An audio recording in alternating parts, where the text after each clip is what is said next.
Kitab 2 Timotius pasal yang keempat, ayatnya yang ketujuh. Perjanjian baru 2 Timotius 4 ayatnya yang ketujuh. Sudah ditemukan?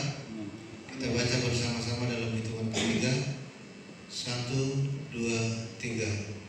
Aku telah mengakhiri pertandingan yang baik. Aku telah mencapai garis akhir dan aku telah memelihara iman. Puji Tuhan. Haleluya. Rasul Paulus memberitakan firman Tuhan malam hari ini lewat tulisannya kepada anak didiknya di dalam pelayanan, yaitu Timotius, bahwa dia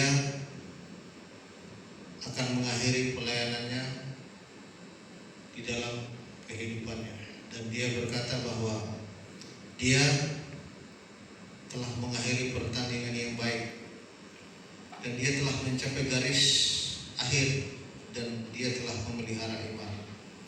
Nah, saudara yang terkasih di dalam Tuhan, ini berbicara tentang pencapaian yang dilakukan oleh Paulus, tapi dia menggambarkannya bukanlah sesuatu kesuksesan yang secara duniawi, tetapi ini adalah kesuksesan secara rohani.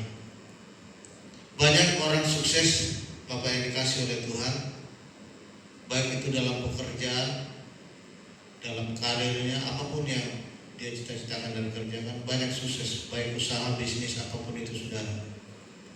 Bahkan kesuksesannya membawa dia menjadi terkenal dan banyak dikenal orang, dan dia punya banyak uang. Tapi banyak kita temui, saudara, orang-orang yang sukses secara duniawi, rohaninya kosong. Dia sepertinya hanya menemukan kebahagiaan yang semu, yang sementara saja, saudara. Inilah bedanya, saudara, perkataan Paulus dengan apa yang dicapai oleh orang-orang dunia, saudara. Paulus mengakhirinya secara rohani, saudara. Dia telah melakukan yang diinginkan oleh Tuhan, taat pada panggilan pelayanannya, setia dalam proses hidupnya, dan memelihara iman sampai akhir hidupnya. Nah, saudaraku, hidup kita seharusnya seperti Paulus. Kita bisa sukses dalam pekerjaan kita, saudara. Jabatan kita bisa naik, omset kita bisa bertambah. Itu sangat baik, saudara. Itu tidak salah, tidak ada yang salah di sana, saudara. Tapi itu adalah pencapaian secara duniawi, saudara. Nah, kita adalah anak-anak Tuhan, anak-anak yang sudah ditebus oleh darahnya. Kita sudah ditolong oleh Tuhan, dan kita wajib mempersembahkan seluruh hidup kita kepada Tuhan. Baik dari hasil pencapaian secara duniawi itu, saudaraku, kita mau serahkan kepada Tuhan. Nah, saudara, apakah kita sekarang ini, saudara, sudah sukses di dalam Tuhan atau belum? Sukses di dalam Tuhan itulah yang dikatakan oleh Paulus, bahwa dia tetap setia memelihara iman sampai akhirnya, saudara. Bertahanlah, Bapak yang dikasih oleh Tuhan, dalam hidupmu, apapun persoalanmu, proses hidupmu, biarlah tetap berjalan. Dan jika sampai hari ini saudara masih tetap bertahan mengikut Tuhan, berarti engkau mengalami kesuksesan. Paulus, kalau orang-orang dunia melihat saudaraku adalah orang bodoh, dia kan orang yang pintar sebenarnya, saudara. Pengetahuannya sangat tinggi, tulisan-tulisannya luar biasa. Kita sulit mengerti, saudara, saking dia pintar, saudara. Pemahamannya akan filsafat juga luar biasa. Tapi pada akhirnya ketika menemukan Tuhan Yesus sebagai Tuhan dan Juru Selamatnya, dia merasa itu semua adalah kebodohan. Yang dia temukan dalam hidupnya di dalam dunia ini, saudaraku, itu semua tidak ada apa-apanya. Dan ketika dia kenal Yesus Kristus, ketika dia ditangkap oleh Tuhan Yesus Kristus, ketika dia melihat Yesus sampai kepada pelayanannya, saudara, sampai kepada penderitaannya, sampai kepada dia dihina, dicaci, diejek, bahkan dihina, saudara. Disitulah dia menemukan kebahagiaan yang sejati. Disitulah dia merasa sukses, bertahan sampai hidupnya berakhir, saudara, secara martir. Karena itu, saudaraku, tetaplah saudara bertahan apapun yang saudara alami. Walaupun acik permudota secara duniawi tidak mengapa, saudara. Yang penting kita sukses di dalam Tuhan. Amin. Amin. Sukses di dalam Tuhan. Bertahan terus. Hidup kita, keluarga kita naik turun, ekonominya begitu juga mungkin, saudaraku. Tapi iman kita bertumbuh terus dalam kemerosotan duniawi, ekonomi apapun itu, saudaraku. Namun iman kita tetap bertumbuh ke arah Kristus. Itulah orang-orang yang sukses di dalam Tuhan. Seperti Paulus ini, mengakhiri pertandingannya dengan baik. Lalu yang kedua, saudaraku, bahwa dia juga hidup bermakna dalam Tuhan. Dia punya arti dalam hidupnya, saudaraku. Dia mengatakan, saudaraku, bahwa dia bermakna ketika dia bisa memberikan yang terbaik bagi orang lain. Bukan menerima banyak dari orang lain, bukan terlalu berharap kepada Tuhan banyak-banyak, tapi dia memberikan hidupnya kepada Tuhan, menolong orang lain, melakukan pelayanan tanpa pamrih. Itu yang dikerjakan oleh Paulus, dan dia bermakna bagi orang lain dan menjadi berkat bagi orang lain. Itulah hidup yang bermakna bagi Paulus. Dan dia tidak bangga kalau dia menerima banyak dari orang lain, tapi dia bangga kalau bisa memberi yang terbaik bagi orang lain. Itulah bedanya, saudara. Dia bermakna dalam Tuhan. Nah, saudara yang terkasih di dalam Tuhan, buatlah hidup kita terus bermanfaat bagi orang lain. Mungkin orang lain memerlukan pengajaran secara rohani dari kita, lakukanlah, saudara. Mungkin yang kita miliki pengalaman kita dengan Tuhan, banyak yang sudah kita miliki pengalaman dengan Tuhan. Bagikanlah kepada orang yang tidak sama sekali merasakan kasih Tuhan, yang tidak pernah merasakan jamahan Tuhan. Nah, bagikanlah itu, saudara. Bukan berarti harus saudara memberikan uang kepada orang lain dengan hartamu, tidak. Tapi engkau begitu berarti bagi orang lain. Nah, saya pun bisa sampai detik ini, saudara, berdiri di sini sebagai hamba Tuhan karena orang-orang lain banyak menolong saya, baik dari pengajaran dan perbuatan baik kepada saya, dan saya berhutang kepadanya. Karena itu, saudara, kita ini adalah orang-orang yang harus bermakna di dalam Tuhan. Banyak orang memberikan nasihat kepada orang lain, akhirnya dia bertobat dan menjadi orang, dan orang menjadi sukses secara rohani. Ngahasia apa anak kan?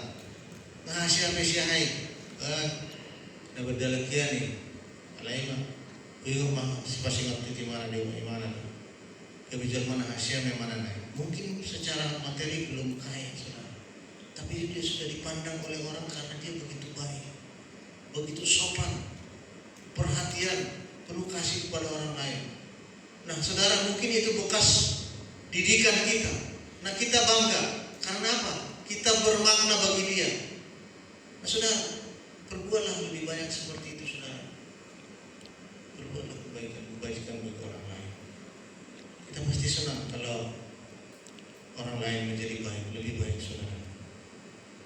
Nah, hari ini, saudara, kita banyak belajar dari pengajaran Paulus, saudara. Dia mengakhirinya dengan baik. Dia tidak pernah meninggalkan Tuhan sampai akhir hidupnya. Dan dia katakan pada ayat yang ke-8, saudaraku, sekarang telah tersedia bagiku mahkota kebenaran yang akan dikaruniakan kepadaku oleh Tuhan, Hakim yang adil pada harinya, tetapi bukan hanya kepadaku, melainkan juga kepada semua orang yang merindukan kedatangannya. Dia mengatakan bahwa telah tersedia mahkota kebenaran. Nah, itulah hidup bahagia di dalam Tuhan. upah kita besar di surga. Mahkota kebenaran di surga telah akan dikaruniakan oleh Tuhan. Nah, saudaraku, mahkota kebenaran itu akan dikalungkan oleh Tuhan. Itu yang kita raih, saudara. Nah, hidup di dunia ini, saudaraku, sementara. Banyak gejolak, banyak sakit penyakit, dan kita harus lalui itu, saudara.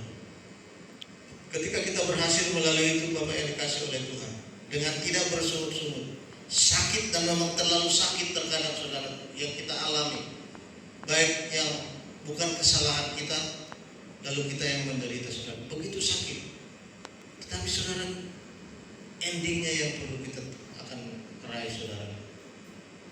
Kita pasti akan menerima mahkota kebenaran yang disediakan oleh Tuhan Yesus. Puji Tuhan. Haleluya. Untuk itulah saudara, bersabarlah Bapak yang dikasih oleh Tuhan.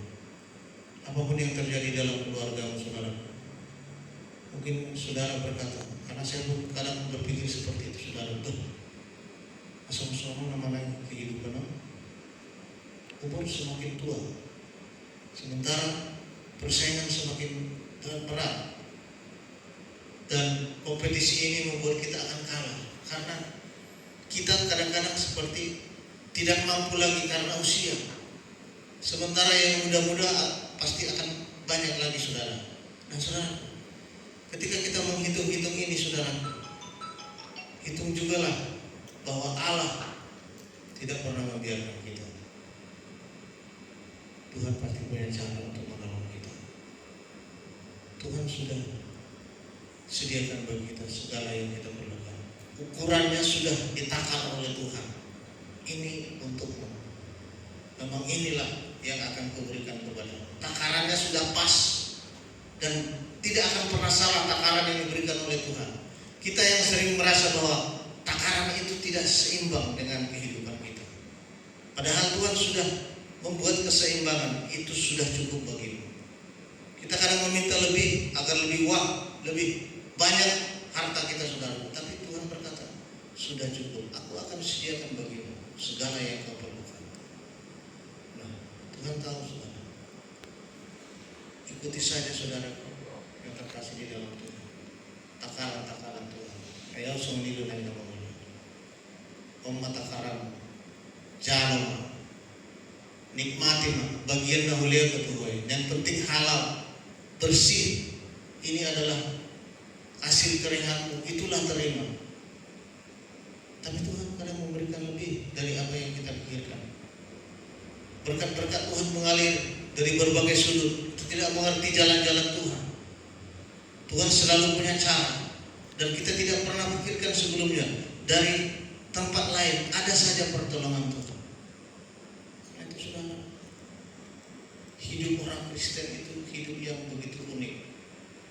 Mampu bertahan di padang gurun seperti bangsa Israel. Unik anak-anak Tuhan. Berapa tahun bangsa Israel,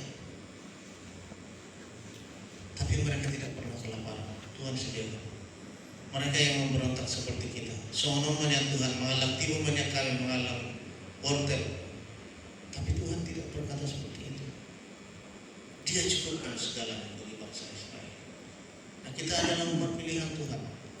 Tidak akan pernah salah takar Allah kita menakar hidup kita. Dia berikan yang terbaik bagi kita. Bagi kita mungkin sepertinya kurang godang oleh Tuhan. Eutik mai Tuhan. Bahasa marasai itu bukan Tuhan. Bahasa marasai anakku Tuhan. Anak ni halakan sehat-sehat. Asalku Tuhan. Jalon. Adong dona maksud tuna lebih baik asal marasai gelemi. Ada maksud saya di situ. Kenapa anakmu sampai sedemikian? Ada maksud saya di situ. Tuhan punya takarannya, saudara. Bukan Tuhan berkata, saya benar, saya rajin beribadah, saya setiap hari Jumat datang, saya melayani Tuhan, lalu hidupmu seperti yang kau inginkan. Tidak, saudara. Pokoknya kalau kita sudah melayani Tuhan, kalau kita sudah memberikan persembahan kita banyak-banyak kepada Tuhan, maunya saya seperti ini Tuhan. Bandingkan aku dengan orang yang tidak mengenal Tuhan, tapi kita tidak bisa menakar pemberian Tuhan. Dia tahu ukurannya pas. Liternya dia tahu.